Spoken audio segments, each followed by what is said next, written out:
Jangan pernah berhenti berseru kepada Tuhan. Jangan pernah lelah untuk mencari Tuhan. Dan terus libatkan Tuhan dalam apa saja yang kau kerjakan. Ketika saya merasa kecil dan merasa nggak mampu, saya hanya selalu ingat bahwa Tuhan sanggup melakukan jauh lebih besar dari apa yang saya sanggup doakan maupun pikirkan. Saya percaya kalau Tuhan dilibatkan ketika kita butuh pertolongan, butuh hikmat, Tuhan akan memberikan belas kasihannya dan menyatakan apa yang harus kita kerjakan dalam hidup kita.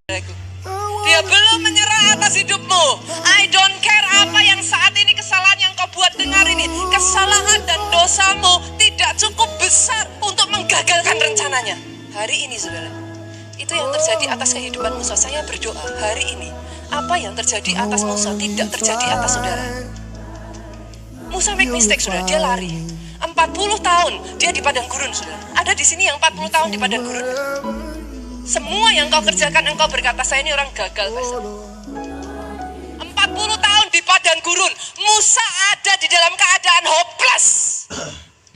Jangan sampai engkau buka celah saudaraku, iblis merantai, memenjarakan saudara,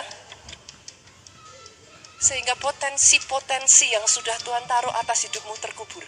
Kalau kita mau berubah, harus dekat pada Yesus. Nggak ada cara lain sih. Kita nggak bisa begini loh, aku berubah dulu lalu mendekat sama Tuhan. Sekarang aku nggak layak sih. Nanti tunggu ya Tuhan, kalau aku sampai sudah layak, aku datang kepadamu dan melayanimu. Dapatkah manusia melayakkan diri? Bisakah kotoran membasuh diri? Bukankah kita perlu sabun? Bisakah nasi menjadi asin dengan sendirinya tanpa garam? If you and I want to change, then get near Jesus. Kalau kita mau dekat, kalau kita mau betul-betul berubah, harus dekat sama Tuhan. Kalau keluarga kita mau berubah, harus dekat sama Yesus. Lakukan perkataan Tuhan Yesus. Kayak kata-kata Maria, whatever he asks, do it. Apapun yang dia minta, lakukanlah. Maka anggur pun terbuat dari air di pernikahan Kana. He is the center of all. Pelayanan tidak bisa mengubah Anda loh. Kalau kita pelayanan asal-asalan, apalagi motivasinya salah. Pelayanan bisa mendekatkan kita, bisa mengubah kita. Kalau pelayanan itu kita pakai sebagai sarana untuk mendekatkan diri pada Tuhan. Dan mendekatkan orang lain pada Tuhan, maka sukacita kita ganda. Failure to have fellowship with the divine. Kegagalan untuk membangun hubungan dengan Dia, saudara, It will have you being fooled by the demonic. membuat saudara akan penuh dengan hal-hal yang buruk. If you don't have a relationship with heaven, Kalau saudara tidak mengisi dirimu dengan hubungan dengan Dia, you can be fooled by the demons of yang hell. mengisimu semua yang jahat. Your praise invites his presence. Pujian yang saudara angkat itu menarik hadiratnya. He rests in your Bahkan Dia praise. tinggal dalam penyembahan saudara. And two Dua captains kapten cannot be on the same ship tidak bisa ada di satu nahkoda, at the satu same kapal time. pada waktu yang sama. So if God is sitting on you, Kalau Tuhan yang duduk atas the kehidupanmu, devil has to flee. iblis harus tersingkir. Kita bodoh jika kita cepat menyerah dan putus asa. Kita kan masih punya Tuhan. Mungkin masalah rumah tanggamu berat, jangan menyerah dan putus asa. Karena ketika kau menyerah dan putus asa, segalanya akan kacau. Tapi selama kau masih berdiri teguh dan berkata, manusia boleh mereka-rekakan yang jahat, Allahku mereka-rekakan untuk kebaikan. Selama kau berdiri tegak dan berkata, sekarang aku tahu bahwa Tuhan akan memberikan kemenangan kepada orang yang diurapinya, engkau akan melihat mujizat. Karena Alkitab berkata, sesuai dengan imanmu akan jadi padamu. Mungkin saudara marah sama saya dan bilang, apa pendeta-pendeta ini? Jangan menyerah, jangan putus asa. Pendeta nggak tahu apa yang saya hadapi. It might be not. Mungkin saya nggak tahu, but I can feel it. Saya bisa turut merasakan bersama saudara. Tapi saya hanya mau bilang sama saudara, makin engkau putus asa, makin kau menyerah, yang ada adalah tekanan dan kehancuran. Tapi kalau kau mau bangkit dan berkata, Tuhan aku masih percaya, aku masih beriman, aku masih mengandalkan Tuhan, pasti ada jalan keluar yang dahsyat. Yang setuju katakan amin.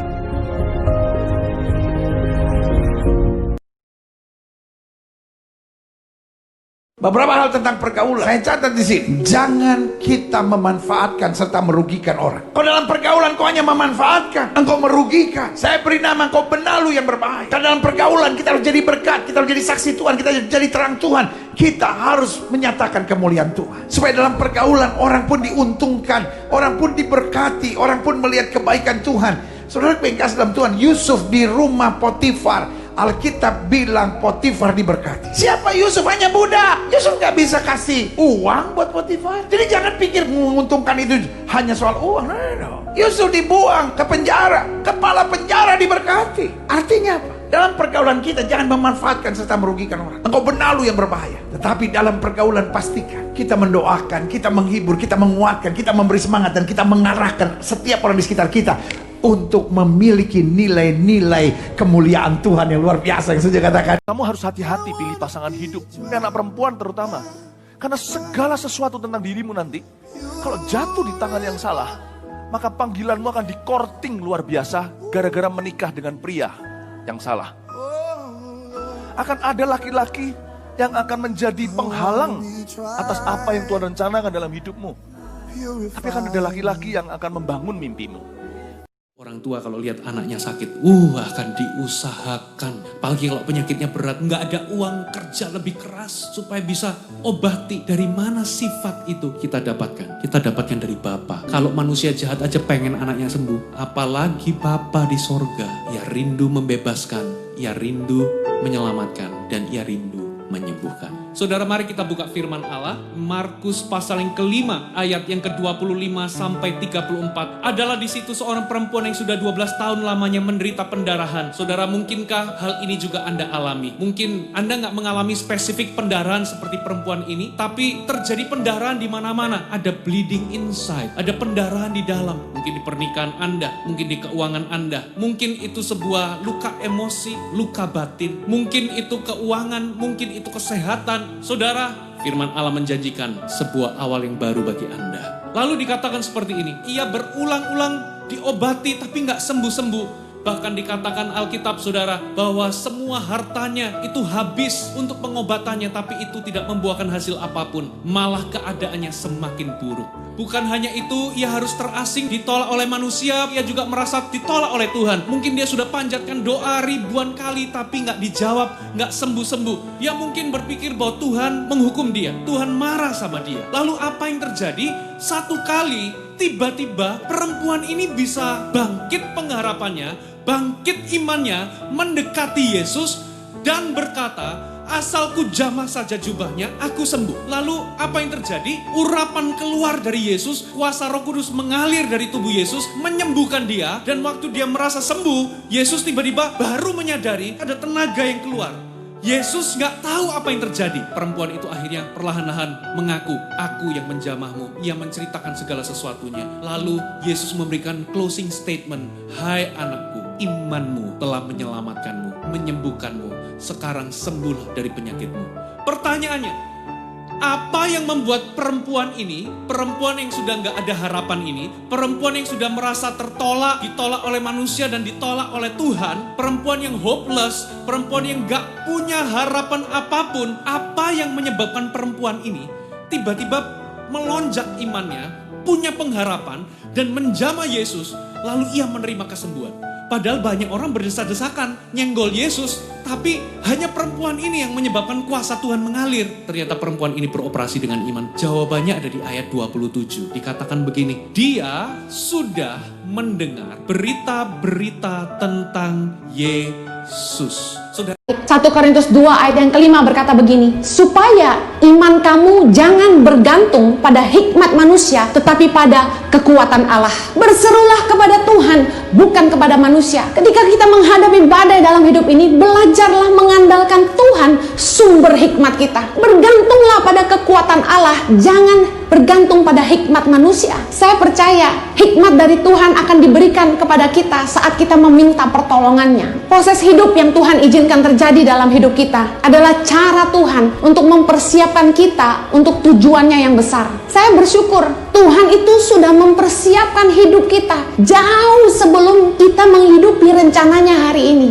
Proses hidup itu Tuhan izinkan terjadi untuk menghantar kita kepada rencana Tuhan yang sempurna. Dari kecil saya terbiasa tidak bisa mengandalkan diri kepada orang tua. Saya pernah cerita di khotbah saya yang lain bahwa orang tua saya meninggalkan saya umur 11 tahun. Saya harus berjuang, dibuang sekolah ke Australia, harus bekerja keras untuk bisa melanjutkan sekolah, untuk membiayai hidup saya. Dan bagaimana saya mengalami begitu banyak kesulitan hidup, punya pemimpin yang mengecewakan, dan justru di saat-saat itulah saya mengalami Tuhan dengan luar biasa. Dan saya mengerti apa yang dialami Daud ketika dia tidak bisa mengandalkan siapapun, ketika yang dia harapkan bisa melindungi dia tidak ada untuk dia. Apa yang bisa kita andalkan selain Tuhan? Mungkin masalah hidup saya berbeda dengan masalah hidup Anda, tapi kita sama-sama tiba di satu titik di mana pada akhirnya kita menyadari tidak ada yang kita bisa andalkan selain Tuhan. Tidak ada yang lebih mengasihi kita lebih dari Tuhan. Percayalah bahwa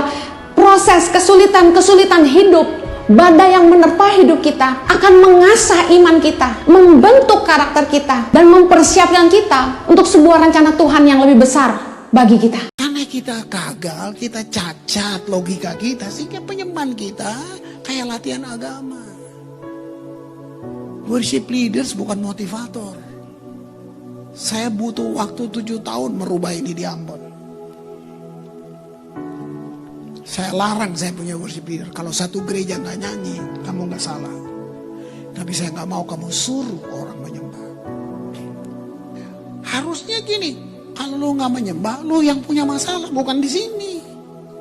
Cuman kita tergoda mau lihat crowdnya. Nah, sebenarnya udah salah besar di sini. Karena penyembahan untuk dia, kita bukan mau kasih kesan buat orang. Sebodoh amat lu nggak nyanyi masa lalu, bukan gua. Jadi kalau kamu datang ke ibadah, setting hati kamu dari rumah. Saya datang untuk memberi.